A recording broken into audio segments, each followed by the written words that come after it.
شروع اللہ کے نام سے جو بہت بڑا مہربان نہایت رحم کرنے والا ہے۔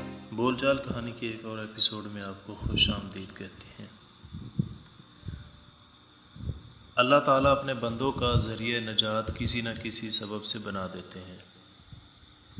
ایک عورت کو صبر کے میدان میں اللہ تعالیٰ نے آزمایا۔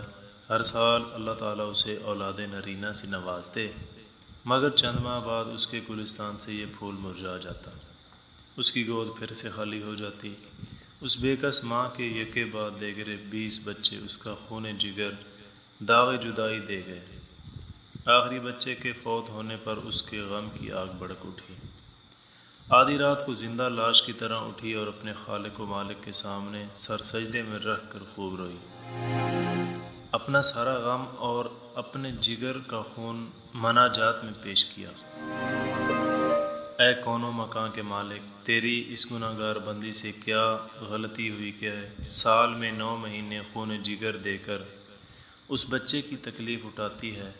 جب امید کا درخت پھل لاتا ہے تو صرف چند ماہ اس کی بہار دیکھنا نصیب ہوتی ہے۔ میرے باغ میں 20 پھول کھلے، مگر میں نے سیر ہو کر ایک کی بھی دید نہ کی۔ آئے دن مجھے غم کی ہول لگی رہتی ہے، میرا کوئی بچہ پروان نہ چڑھا۔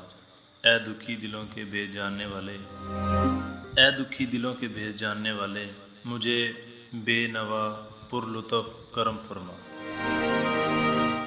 دکھ درد کی ماری روتے روتے اونگ آ گئی۔ خواب میں اس نے ایک شگفتہ پر بہار چمن دیکھا جس کے اندر وہ سیر کر رہی تھی۔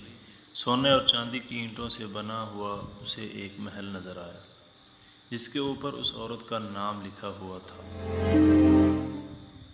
باغات اور تجلیات سے یہ عورت خوش ہو گئی۔ محل کے اندر جا کر اس عورت نے دیکھا کہ اس میں ہر طرح کی نعمتیں موجود ہیں۔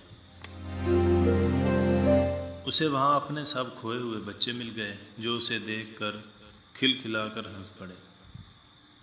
پھر اس نے ایک محبت بھری آواز سنی کہ تو نے جو بچوں کے مرنے پر صبر کیا تھا یہ اس کا اجر ہے۔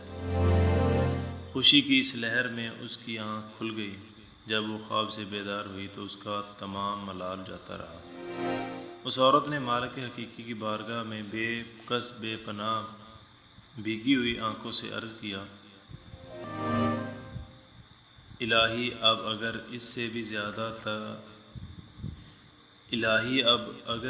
بھی زیادہ تو میرا خون بہا دے تو میں راضی ہوں۔ اب اگر تو مجھے سینکڑوں سال بھی اسی طرح رکھے جس طرح میں اب ہوں تو کچھ غم نہیں، یہ انعامات تو میرے صبر سے کہیں زیادہ ہے۔ اس نے سمجھ لیا کہ چند روزہ زندگی کے بعد اسے بہت اچھا ٹھکانہ ملنے والا ہے۔ ان چند دنوں کے فراق کے بعد میری اپنے بچوں سے ملاقات ہونے والی ہے۔ درس حیات: انسان کو ہر حال میں صبر کا دامن نہیں چھوڑنا چاہیے کیونکہ اس کا اجر بہت زیادہ ہوتا ہے۔ والسلام۔